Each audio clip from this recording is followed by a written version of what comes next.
ಮತಗಳಿವೆ. ಆ ಎಲ್ಲ ಮುಸಲ್ಮಾನರು ಕೂಡಿ ಒಂದು ಬೇಡಿಕೆಯನ್ನು ಇಟ್ಟರು. ಏನು ಬೇಡಿಕೆ ಇಟ್ಟರು? ನಾವು ಸುಮಾರು 60-70 ವರ್ಷದಿಂದ ಕಾಂಗ್ರೆಸ್ಸಿಗೆ ನಾವು ಓಟ್ ಕೊಡ್ತಾ ಬಂದಿದ್ದೇವೆ. ಆದರೆ ಇವತ್ತು ನಮ್ಮ ಜನಸಂಖ್ಯೆ ಆಧಾರದ ಮೇಲೆ ನಮ್ಮ ಜನರಲ್ಲಿ ಯಾರಿಗೊಬ್ಬರ ಕೊಡ್ರಿ, ನೀವು ನಮ್ಮ ಓಟ್ ಕೊಡ್ರಿ ಅಂತ ಕೇಳಿದೆವು. ಏನು ತಪ್ಪಿದೆ ಇದರಲ್ಲಿ? ನ್ಯಾಯಯುತವಾದ ಬೇಡಿಕೆ ಇದೆ, ಅದು ಪ್ರಜಾಸತ್ತಾತ್ಮಕ ಬೇಡಿಕೆ ಆಗಿದೆ. ನಾವು ದೇಶದ ಅಭಿವೃದ್ಧಿ ಬಯಸುತ್ತೇವೆ, ನಾವು ರಾಜ್ಯದ ಅಭಿವೃದ್ಧಿ ಬಯಸುತ್ತೇವೆ.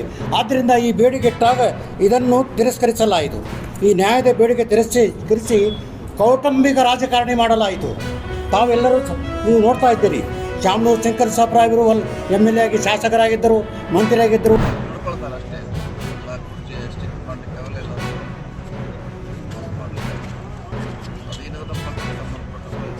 Sir, after by election Davanagere ದಕ್ಷಿಣ ವಿಧಾನಸಭಾ ಕ್ಷೇತ್ರಕ್ಕೆ ಅಲ್ಪಸಂಖ್ಯಾತರು ಕಾಂಗ್ರೆಸ್ ಮೇಲೆ ಮುನ್ಸ್ಕೊಂಡಿದ್ದಾರೆ ಅಂತ ಅಂದರೆ ಹೈಕಮಾಂಡಿಗೆ ಪತ್ರ ಬರೆದಿರ್ತಾರೆ. ಅವೆಲ್ಲ ಸರಿ ಮಾಡಲಿಕ್ಕೆ ಪ್ರಯತ್ನ ಮಾಡ್ತಾ ಇದ್ದೀವಿ. ನಾನು ರಾಜ್ಯಕ್ಕೆ ಸಂಬಂಧಪಟ್ಟ ಕೆಲವು ಕೇವಲ ನಾವು ಬೇರೆ ಸರ್ ಉಚ್ಚಾಟನೆ ವಾಪಸ್ ಪಡಿತೀರಾ ಸರ್? ಉಚ್ಚಾಟನೆ ವಾಪಸ್ ಪಡೆಯೋಲ್ಲ. ಅವ್ರು ಬಂದು ನೋಟಿಸ್ ಕೊಡಲಿ, ಅವ್ರು ಏನು ಜಮೀರ್ ಅಹಮದ್ ತಲೆಗಂಡ ಆಗುತ್ತೆ ಅಂತ ಮಾಡ್ತೀವಿ. ಅಷ್ಟು ಹೇಳ್ತೀವಿ. ಅದು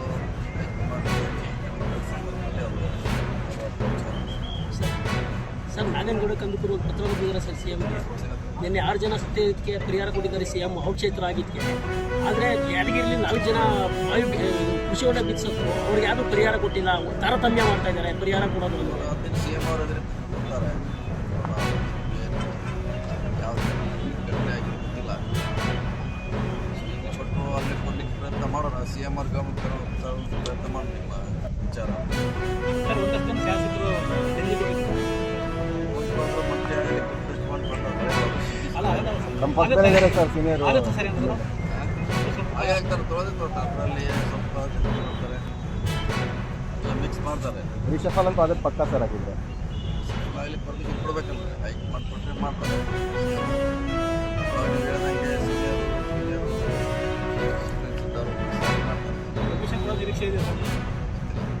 ಸರ್, ತಾವು ಕೂಡ KPCC ಅಧ್ಯಕ್ಷ ಸ್ಥಾನದ ಆಕಾಂಕ್ಷೆಗಳು ಅದ್ರ ಬಗ್ಗೆ ಕೂಡ ಬದಲಾವಣೆ ಚರ್ಚೆ ಎಲ್ಲ ಪಕ್ಷದಲ್ಲಿ ಚರ್ಚೆ ಬಂದಾಗ ನೋಡೋದ್ರ ಬಗ್ಗೆ ಮಾತಾಡೋದು. Okay, thank you sir.